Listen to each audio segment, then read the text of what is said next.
My name is Faiz Akhtar from CCU school. तो dear students, last topic हमारा था mitosis और उसकी सिग्निफिकेंस के बारे में। तो आज हमारा टॉपिक जो है वो है मियोसिस।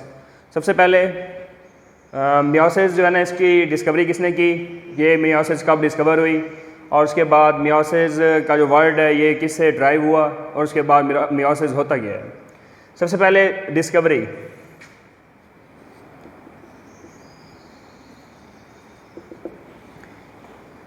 एटीन 1876 में ऑस्कर हार्टविग इस बियोलॉजिस्ट ने मियोसिस की डिस्कवरी की। मियोसिस का वर्ड किससे ड्राइव हुआ है,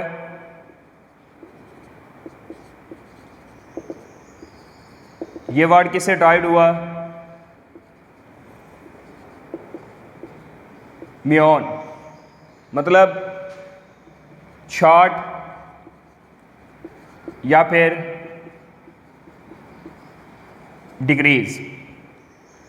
मतलब जो क्रोमोसोम्स मौजूद होते हैं उनकी जो तादाद होती है वो हाफ रह जाती है, हाफ भी कह सकते हैं, या फिर शॉर्ट उनकी तादाद हो जाती है, या उनकी तादाद जो है वो डिक्रीज हो जाती है, कम हो जाती है। जो न्यू जनरेशन बन रही होती है उनके अंदर हाफ नंबर ऑफ क्रोमोसोम जा रहे होते हैं। तो ये जो है ना, जो वर्ड है मियोन से लफ्ज़ निकला है, और ये लैटिन वर्ड है मियोन, सॉरी ग्रीक वर्ड, ये ग्रीक वर्ड है, यूनानी ज़बान का लफ्ज़ है मियोन, जिसका मतलब होता है शॉर्ट। तो इसमें जो है ना कि मियोसिस की डेफिनेशन क्या बनेगी, it is a type of cell division in which diploid chromosome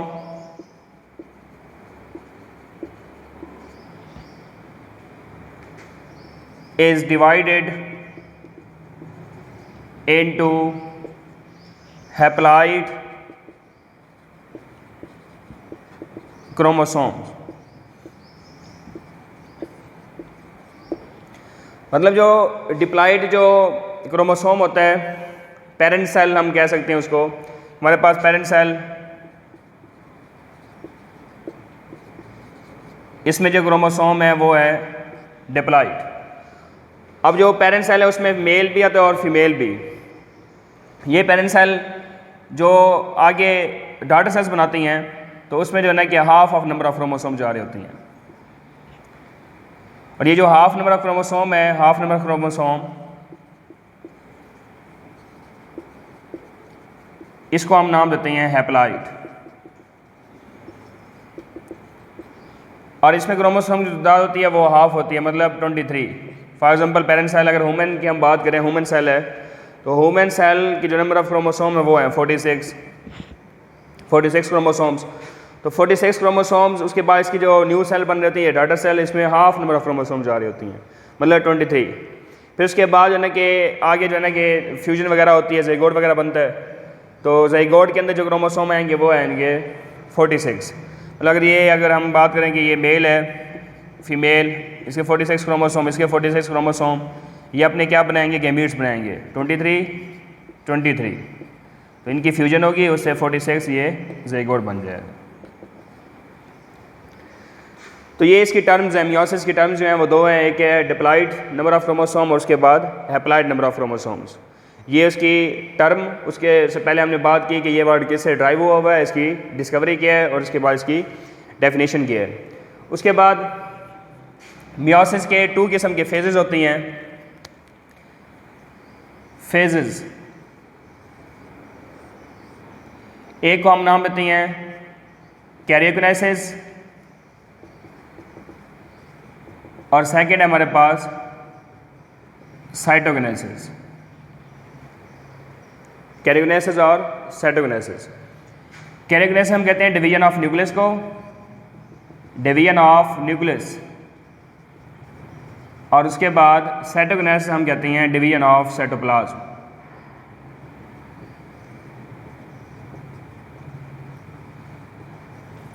जैसे हमने माइटोसिस के इंटरफेस की बात की थी, माइटोसिस के इंटरफेस की, तो इस तरह मियोसिस होते हैं उसके भी इंटरफेस होते हैं।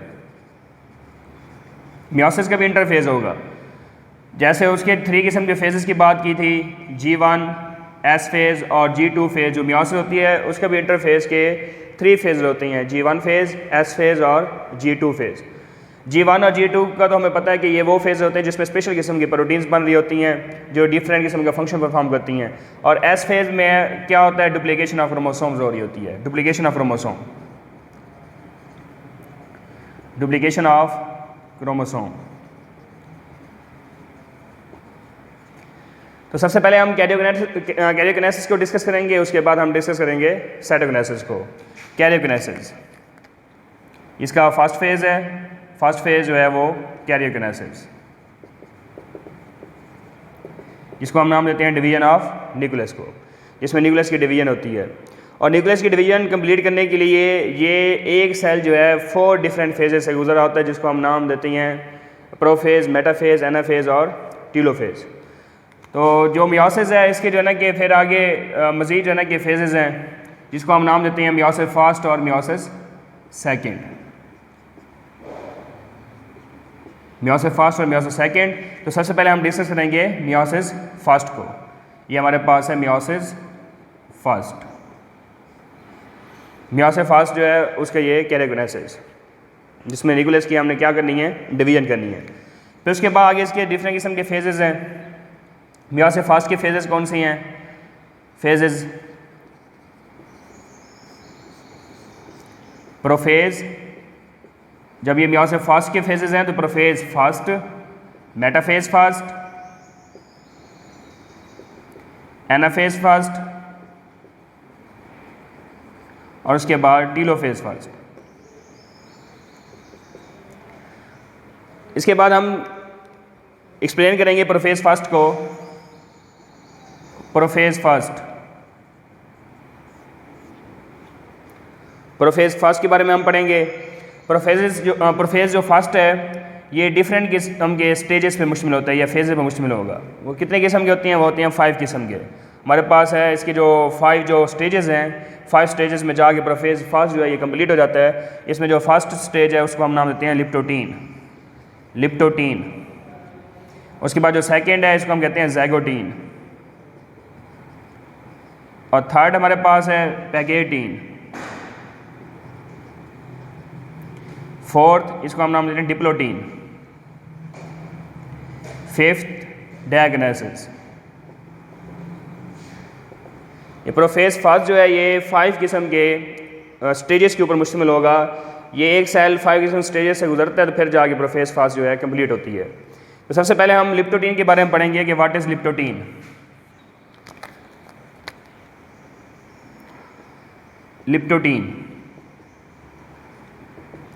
लिप्टोटीन प्रोफेज फर्स्ट का वो स्टेज है जिसमें क्रोमेटिन इसकी कंडेंसेशन होती है। मतलब क्रोमेटिन कंडेंस होगा,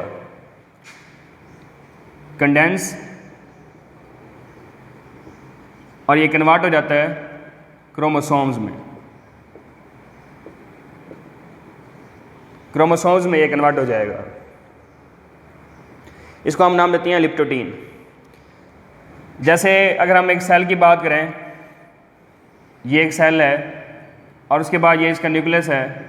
न्यूक्लियस के अंदर जो जेनेटिक मटेरियल रास्ते मादा जो होता है ये थ्रेड लाइक स्ट्रक्चर्स पे मुश्तमिल होता है, जिसको हम नाम देते हैं क्रोमेटिन।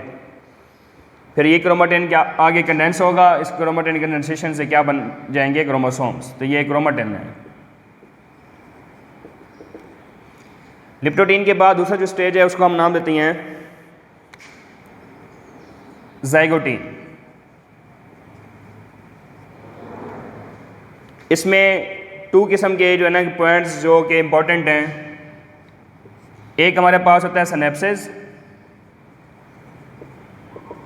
और सेकंड हमारे पास होता है क्याज़मेटा। एक सिनेप्सिस की फॉर्मेशन होती है और उसके बाद क्याज़मेटा की फॉर्मेशन होती है। सिनेप्सिस ये वो प्रोसेस है जिसमें क्रोमोसोम जो हैं ये आपस में लाइन अप होते हैं। क्रोमोसोम्स ये लाइन अप होंगे और उसके बाद ये क्या बनाएंगे? Homologous chromosomes. ये होमोलोगस क्रोमोसोम्स बना रहे होंगे।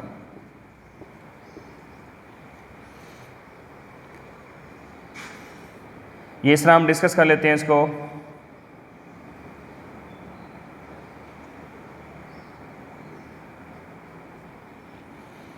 एक हमारे पास होमोलोगस क्रोमोसोम,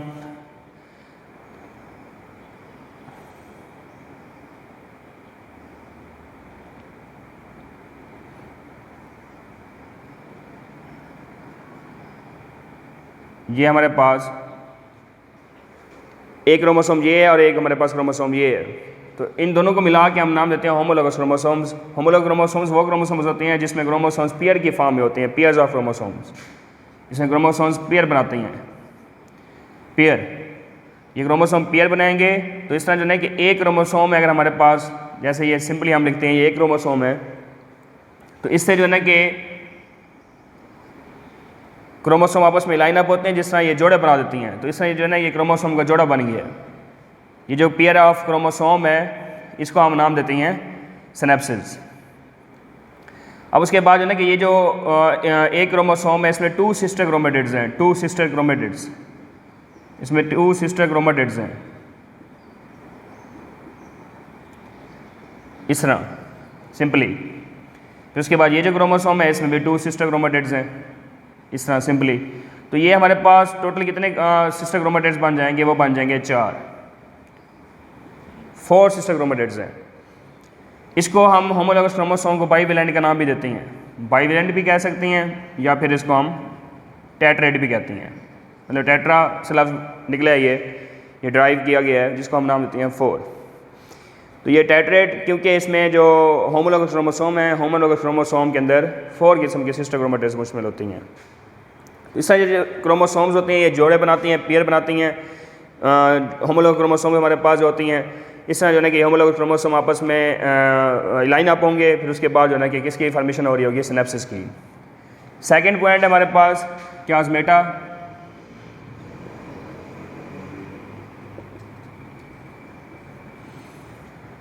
क्याज़मेटा किसको कहा जाता है? ये जो नॉन सिस्टर क्रोमेटिड्स हैं, नॉन सिस्टर क्रोमेटिड्स, ये नॉन सिस्टर क्रोमेटिड्स आपस में एक पॉइंट के ऊपर मिल रहे होते हैं, उसको हम नाम देते हैं क्याज़मेटा। फॉर एग्जांपल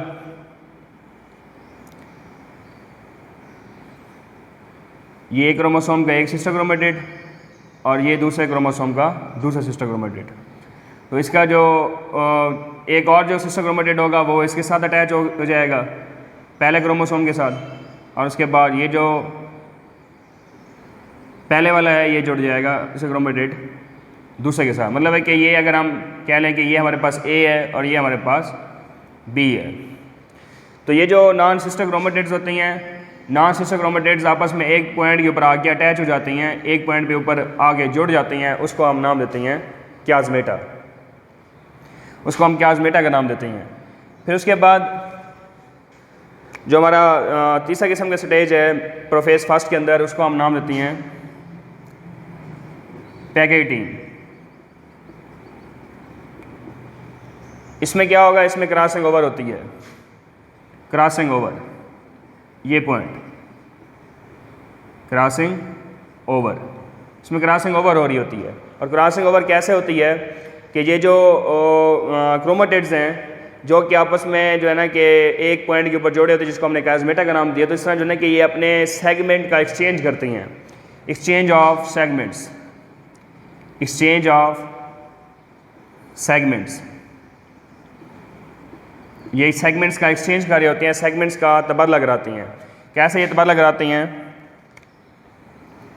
अगर हमारे पास ये जो है ना एक सिस्टर क्रोमेटिड है, उसके बाद जो है ना कि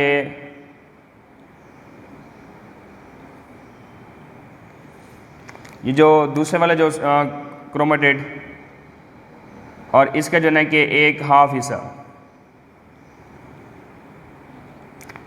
इस तरह शो कर लेती हैं।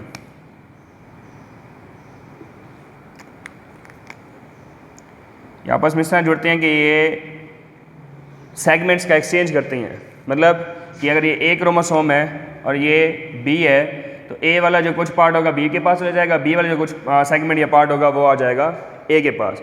इस तरह एक्सचेंज ऑफ सेगमेंट्स हो रही होती है, इसको हम नाम देती हैं क्रॉसिंग ओवर। तो क्रॉसिंग ओवर का जो मकसद है वो क्यों क्रॉसिंग ओवर होती है, उसकी वजह ये होती है कि जो नेक्स्ट जनरेशन आ रही होती है उसके अंदर क्या आ रही होती है, वेरिएशंस या जेनेटिक रिकम्बिनेशन हम नाम दे सकते हैं, जेनेटिक रिकम्बिनेशन।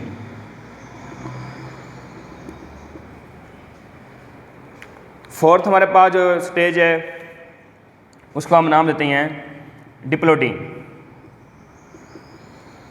डिप्लोटीन में क्या होता है, डिप्लोटीन के अंदर न्यूक्लियस का जो न्यूक्लियर एनवेलप होती है वो डिसअपीयर हो जाती है। न्यूक्लियर एनवेलप ये डिसअपीयर हो जाएगी, न्यूक्लियस भी इसमें गायब हो जाएगा। न्यूक्लियस का पॉइंट भी लिख सकती हैं, न्यूक्लियस और न्यूक्लियर एनवेलप डिसअपीयर हो जाती हैं। उसके बाद हमारे पास जो लास्ट स्टेज है इसका प्रोफेज फास्ट का, उसको हम नाम देते हैं डायग्नेसिस।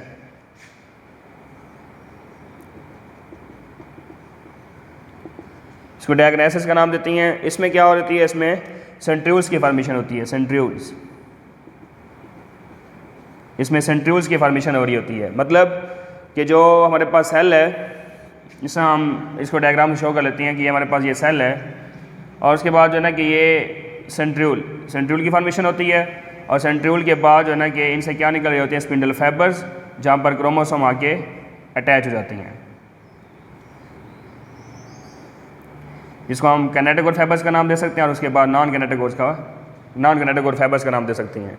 तो क्रोमोसोम जो आपस में आगे अटैच होंगे कैनेटिक फाइबर्स के ऊपर, तो वो पेयर की फॉर्म में होंगे और अपनी मर्जी से आगे अटैचमेंट इनकी हो जाएगी। ये प्रोफेज फास्ट के दौरान इस तरह का हो रहा होता है, इसमें क्रोमोसोम जो हैं वो कैनेटिक फाइबर्स के साथ अटैच होते हैं, और कौन सा हिस्सा जो है ना कि वो कैनेटिक फाइबर का अटैच हो रहा होता है, वो क्रोमोसोम के कैनेटिक के साथ। अगर ये होमोलोगस क्रोमोसोम्स हैं तो ये एक जो है ना कि ये कैनेटिक प्रोटीन, उसके बाद जो है ना कि एक सेंट्रियोल से एक फाइबर अटैच हो जाएगा, दूसरे सेंट्रियोल से दूसरा फाइबर। तो ये होमोलोगस क्रोमोसोम आपस में अलाइन अप होती हैं, आपस में जुड़ जाती हैं, तो इससे जो है ना कि क्रोमोसोम्स पेयर की फॉर्म में आ जाती हैं।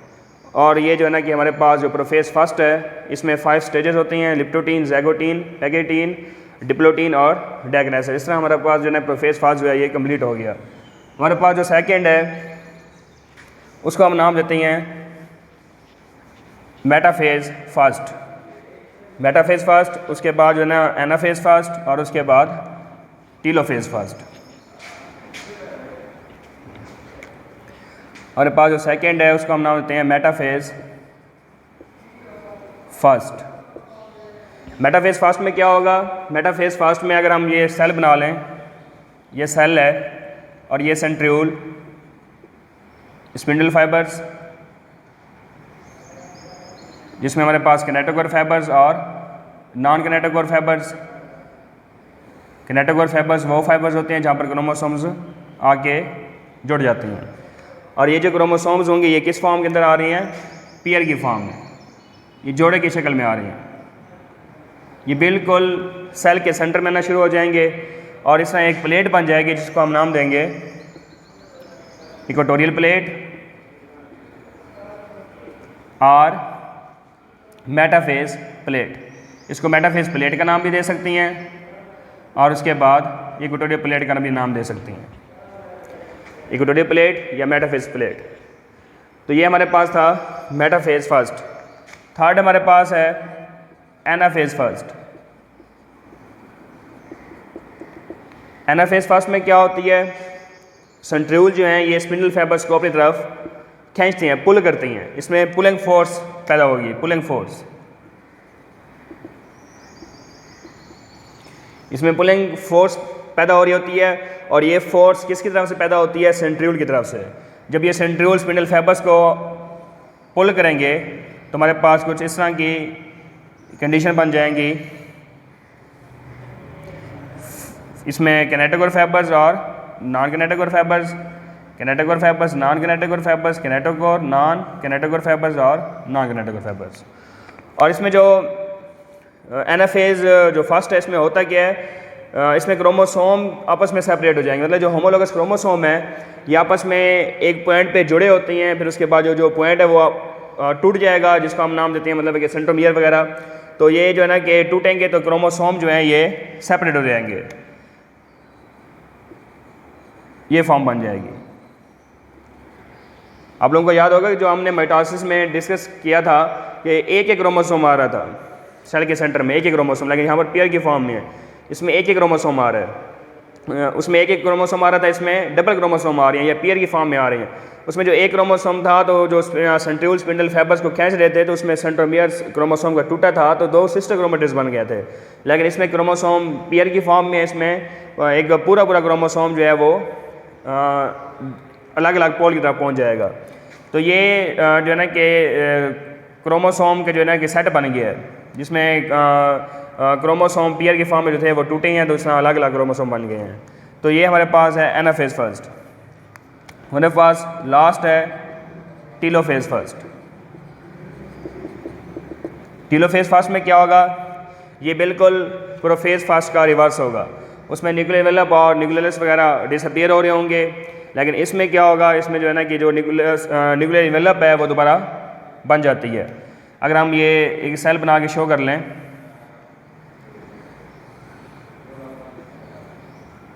एक हमारे पास है पेरेंट सेल जो कि डिप्लॉयड, उसमें जो है ना कि एक सेल से 2 सेल डिवाइड हो गए हैं, 2 सेल बन गए हैं और इससे जो है ना कि ये पूरा एक सेट बन जाएगा, जिसमें हमारे पास kinetochore fibres, non kinetochore fibres, kinetochore, non kinetochore fibres और उसके बाद ये नॉन किनेटोकोर फाइबर्स, ये centriole kinetochore fibres, non kinetochore fibres, kinetochore fibres, non kinetochore fibres, kinetochore और ये नॉन किनेटोकोर फाइबर्स। तो इस तरह जो है कि क्रोमोसोम अलग अलग हो गए, जो क्रोमोसोम अलग, फिर उसके बाद जो है ना कि ये एक सेल, एक पेरेंट सेल 2 डॉटर सेल में डिवाइड हो जाता है और इसमें जो क्रोमोसोम होंगे वो half of number of chromosome होंगे, जिसको हम नाम देते हैं हैप्लॉइड। इसमें हैप्लॉइड नंबर ऑफ क्रोमोसोम होंगे। तो इस तरह जो है कि हमारे पास ये जो डिवीजन कंप्लीट हुई है, ये डिवीजन कंप्लीट हुई है न्यूक्लियस की। इसके बाद जो है कि हमारे पास जो दूसरा पॉइंट था साइटोकिनेसिस, साइटोकिनेसिस हम नाम देते हैं division of cytoplasm, cytokinesis, cytokinesis division of cytoplasm, जिसमें साइटोप्लाज्म की डिवीजन हो जाती है। इसमें कंप्लीट जो है सेल वो डिवाइड हो जाएगा। जो साइटोप्लाज्म की डिवीजन है वो एनिमल में डिफरेंट होगी, किससे, प्लांट से।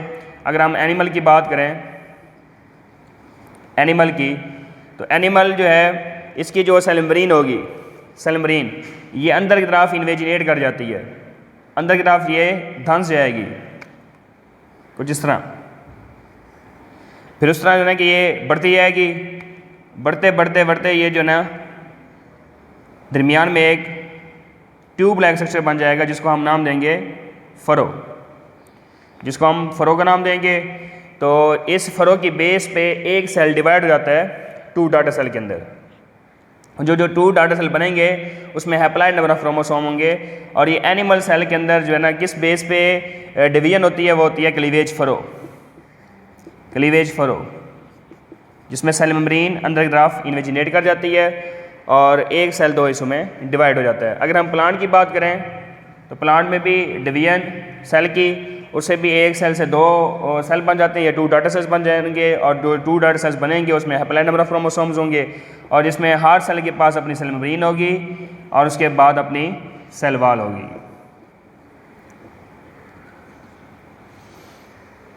तो ये जो है ना कि हमारा जो टॉपिक है ये है मियोसिस फर्स्ट के बारे में। तो आज हमने डियर स्टूडेंट्स क्या पढ़ा है मियोसिस के बारे में। मियोसिस हमने ये पढ़ा है कि मियोसिस होता क्या है, इसकी डिस्कवरी के बारे में पढ़ा। उसके बाद मियोसिस की डेफिनेशन क्या है, मियोसिस के फेजेस कौन कौन से हैं, जो कि हमारे पास कैरियोकिनेसिस, साइटोकिनेसिस, जिसमें division of nucleus, division of cytoplasm. उसके बाद जो है कि माइटोसिस के नाम मियोसिस का भी इंटरफेज होता है। इंटरफेज के फिर आगे हमने 3 फेजेस की बात की, G1 फेज़, S फेज़ और G2 फेज़।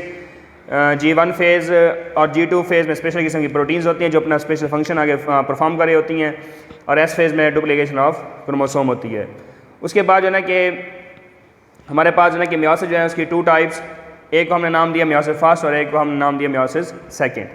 तो मियोसिस फर्स्ट में हमारे पास 5 किस्म के स्टेजेस होते हैं जिनको हम नाम देते हैं लिप्टोटीन, ज़ैगोटीन, पैगेटीन, डिप्लोटीन और डायग्नेसिस। लिप्टोटीन जिसमें क्रोमेटिन कंडेंस होकर क्रोमोसोम बन जाते हैं, ज़ाइगोटीन में क्या होता है, जिसमें सिनेप्सिस और क्याज़मेटा की फॉर्मेशन होती है। पैकेटीन में क्या होता है, क्रॉसिंग ओवर होती है जो कि आगे जेनेटिक रिकम्बिनेशन कारी होती है। डिप्लोटीन में क्या होगी आगे, जिसमें न्यूक्लियस का जो न्यूक्लियस और न्यूक्लियस जो होगा वो डिसअपियर हो जाएगा और क्रोमोसोम जो होंगे वो बाहर निकल आएंगे और कहाँ पर अटैच हो जाती हैं, स्पिंडल फाइबर्स पर। और लास्ट हमारे पास डायग्नेसिस, जिसमें सेंट्रियोल की फॉर्मेशन हो रही होती है। तो उसके बाद जो है कि हमने प्रोफेज फास्ट के बाद मेटाफेज फास्ट की बात की, जिसमें क्रोमोसोम सेंटर में आना शुरू हो गए और एक दरमियान में प्लेट बन गई जिसको हमने नाम दिया इक्वेटोरियल प्लेट या मेटाफेज प्लेट। उसके बाद हमारे पास एनाफेज है जिसमें पुलिंग फोर्स पैदा हो रही होती है, प्रोड्यूस होती है सेंट्रियोल की तरफ से जो कि स्पिंडल फाइबर्स को खींचती हैं। तो इस तरह पेयर ऑफ क्रोमोसोम जो होंगे उनकी सेपरेशन हो जाती है और हमारे पास टेलोफेज फास्ट के अंदर जाके ये एक सेल जो है वो ये 2 सेल में डिवाइड हो जाता है। जो 2 डॉटर सेल्स बनते हैं इसमें हैप्लॉइड नंबर ऑफ क्रोमोसोम्स होती हैं। तो हमारे पास जो है कि नेक्स्ट जो है जो डिवीजन वो है साइटोप्लाज्म की डिवीजन ऑफ साइटोप्लाज्म। इसमें एनिमल में और प्लांट में जो डिवीजन होती है डिफरेंट होती है। एनिमल में सेल डिवीजन किस तरह की होती है कि जो सेल की सेल मेम्ब्रेन होती है वो अंदर की तरफ इन्वेजिनेट कर जाती है, धंस जाती है, दरमियान में एक फरो बन जाती है जिसको हम नाम देते हैं क्लीवेज फरो। इस क्लीवेज फरो की बेस पे एक सेल 2 हिस्सों में डिवाइड हो जाता है।